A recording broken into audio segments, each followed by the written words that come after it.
કપડવંશ તાલુકાના લાલમાંડવા ગામમાં જંતુનાશક દવાનો છંટકાવ કરાતા ગ્રામજનોને અસર। લાલમાંડવા ગામની પોલ્ટ્રી ફાર્મમાં જંતુનાશક દવાનો છંટકાવ કરતા ગામના 15થી વધુ રહીશોને અસર જોવા મળી હતી। 3 મહિલાઓને સારવાર અર્થે 108 મારફતે કપડવંશની ખાનગી હોસ્પિટલમાં ખસેડવામાં આવ્યા હતા।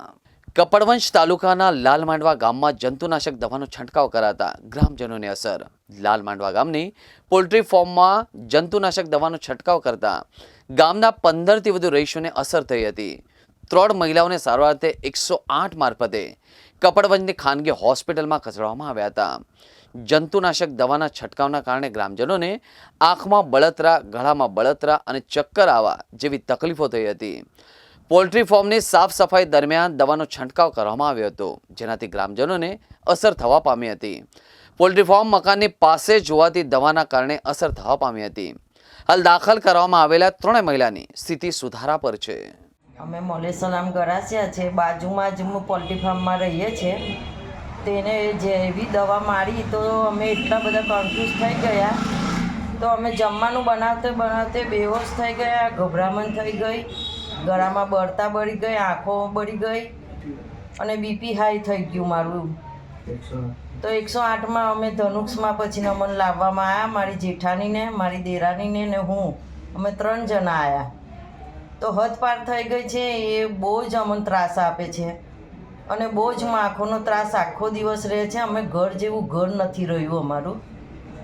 માખોની બહુ જ તકલીફ છે અને ગમે તેમ મરઘા નાખવા, ગંદકી બહુ કરવી, બાસ બહુ ખરાબ આવે છે, અમારાથી રહેવાતું જ નથી। ગામ લાલમાંડવામાં રહીએ છીએ।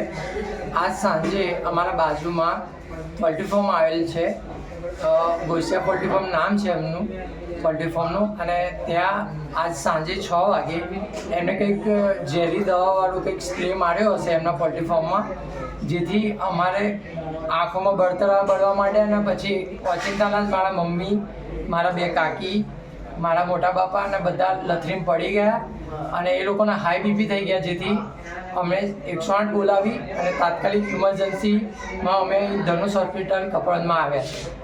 આશરે તમારા ગામમાં કેટલા લોકોને અસર થઈ હશે? લગભગ અડધા ગામ સુધી તો બધાના આંખોમાં બળતરા બળ્યા જ છે અને બીજા જે છે એ કંઈ પ્રાથમિક સારવાર લીધી હશે એમને, એમના ઘરે બધાને બહુ તકલીફ થઈ છે ગામમાં। 9:15 વાગે 108 મારફતે મારા ત્યાં 3 દર્દીઓ લાલમાંડવાથી લાવવામાં આવ્યા હતા। 3 મહિલાઓ, અંદાજે ઉંમર 50 થી 60 વચ્ચે। એમની એક ફરિયાદ એ હતી જ્યારે આવ્યા ત્યારે કે ગામમાં, અને એમને ડોક્યુમેન્ટ પણ બતાવ્યું, એક દવા ફોર્માલ્ડિહાઇડ જેનું નામ છે, જેને જંતુનાશક તરીકે, એરોઝોલ તરીકે પણ વાપરવામાં આવે છે ઘણી જગ્યાએ। એ દવા કોઈ પોલ્ટ્રી ફાર્મમાં ગામમાં વપરાશ થયેલ અને ત્યાંથી ઇન્હેલેશન એટલે કે શ્વાસના માધ્યમથી, હવાના મારફતે તેનો ફેલાવો થયો અને એ શ્વાસ મારફતે એ દવાની અસર આ 3 બહેનોને જણાયેલ છે અને એમને હાલ જે તકલીફ હતી મારા ત્યાં, એ શ્વાસ લેવામાં તકલીફ પડવી, છાતી ભારે લાગવી, માથું દુખવું, અને એક્ઝામિન કરતાં જણાયું કે દરેક બહેનોનો ઓક્સિજન તો નોર્મલ હતો પણ બીપીમાં થોડો વધારો થયેલ જણાય છે। હાલ 3 દર્દીઓ એકદમ સ્ટેબલ છે। રૂટીન રિપોર્ટ અને એસેસ કરતાં જણાયેલ છે કે સામાન્ય, કંઈ વધારે સ્પેસિફિક કંઈ જણાતું નથી રિપોર્ટમાં પણ ડેફિનેટલી આ જે અસર છે એ સ્કિનથી લઈ આંખોમાં, નાકમાં અને શ્વાસન તંત્ર માટે તો બહુ હાનિકારક છે। કોઈ પ્રેગ્નન્ટ બેન જો આના સંપર્કમાં આવે અને ઓક્સિજન ઘટે તો ઇમિડિયેટલી એ ટોક્સિક ઇફેક્ટથી આવનાર બાળકને ઘણા જોખમ પેદા થતા હોય છે।